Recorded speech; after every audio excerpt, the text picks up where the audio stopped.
Hey guys, I'm Kim and today I will be reviewing Supergirl Volume 2.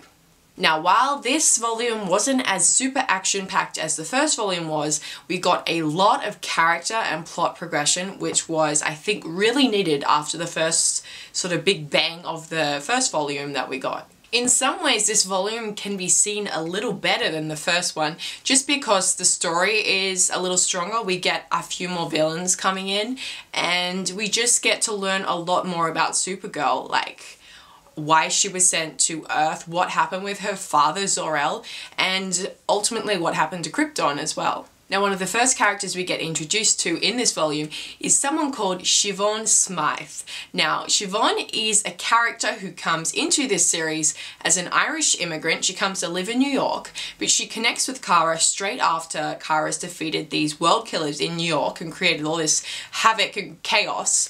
Now, Siobhan has this sort of power where she can hear one word in one language and then speak it fluently. So, of course, as Kara can only speak Kryptonian, she can't speak any English or anything like that. Siobhan ultimately becomes her connection to Earth because Siobhan can speak perfect Kryptonian after she meets Kara. So I think she creates a really good friend in her.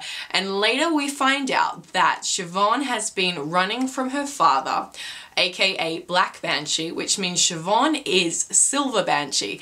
Now, Silver Banshee has been one of my favorite villains for a little while, and I absolutely love how they've drawn her in this series. She's fantastic. So it is revealed to us, of course, that Siobhan becomes the Silver Banshee. Now, the illustrations of Siobhan as the Silver Banshee in this comic are so good. She looks so creepy, and I love the way that they've done this. Her face sort of morphs into this skull sort of creature, and the detail and just intensity that they put on this is fantastic. Now, I'm gonna find another page. There we go. You can see her again here. So she looks really frightening, and I really love that about the character because Siobhan isn't a bad person, and we find out that she's really struggling between her sort of Irish heritage of being a banshee just with her normal life. So it's one of the main reasons that she came from Ireland to New York to start a new life and get away from everything.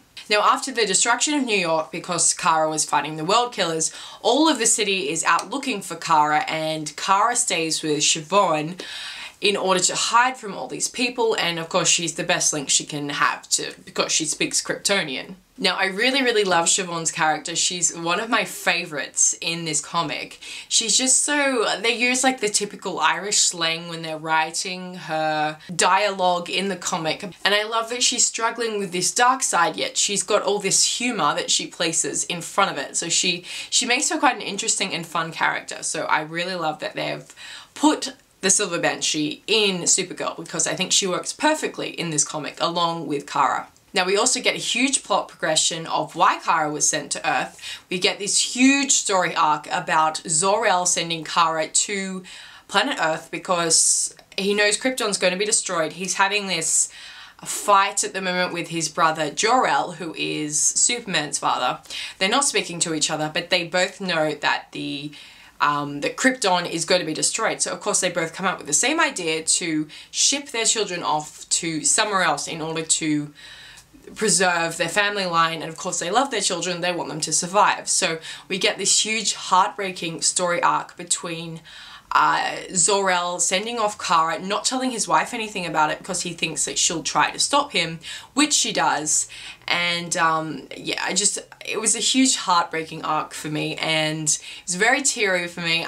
Because as I've said before, Supergirl is a much sadder story than Superman is, and yeah, we get to learn a lot more behind the reasons why he shipped her off, the reasons why Krypton is crumbling, and more of the fact that they're from the scientist cast, so that you learn a lot about like the experiments that he was doing on Kara before putting her into the ship, because he had to make sure that she would survive in the spaceship for as long as she had. Now, towards the end of this comic, Kara decides that she finally has to leave Siobhan because she's putting her in danger in New York City because she's hiding with her and all the police are looking for her. So she decides she wants to learn a lot more about her Kryptonian heritage. So of course the first thing she does is find Superman, and he says to her that a piece of her ship has been found deep in the ocean and she wants to go looking for it, but Superman wants to help her, but she won't have anything of Superman at the moment. She thinks she's still on the fence about what his motives are. If he's really Kal-El, she has no clue.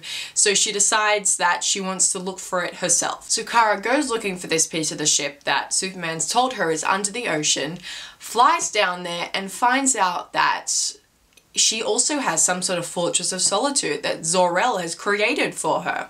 So of course she's so excited about it and she goes inside, and who is waiting for her? None other than Simon Teicho. Now, if you don't remember who Simon Teicho was, he was the villain from Volume 1. He was the one that trapped Kara on his spaceship and was doing, on his space station thingamajig, and was doing all these experiments on her because he wanted to know more about her and God knows what.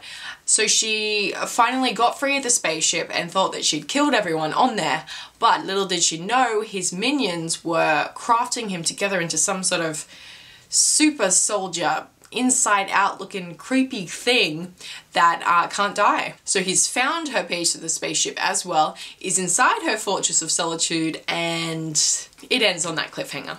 So overall, I really loved this comic, maybe even more than the first one, because firstly, I really love Siobhan, aka Silver Banshee's character, and she was very prominent in this volume, which I love, so there was that. Secondly, we got to learn a lot more about Supergirl's past and her father Zor-El, of why he sent her to planet Earth, how he was trying to preserve Argo City so that hopefully it would survive the destruction of Krypton. But if you haven't picked up Supergirl, I suggest you should. It is really good. I'm loving it right now. I've done a review of Volume 1, so if you haven't read Supergirl before, you can also check out my review. I think it's sort of spoiler free, but thank you for watching, guys. Bye.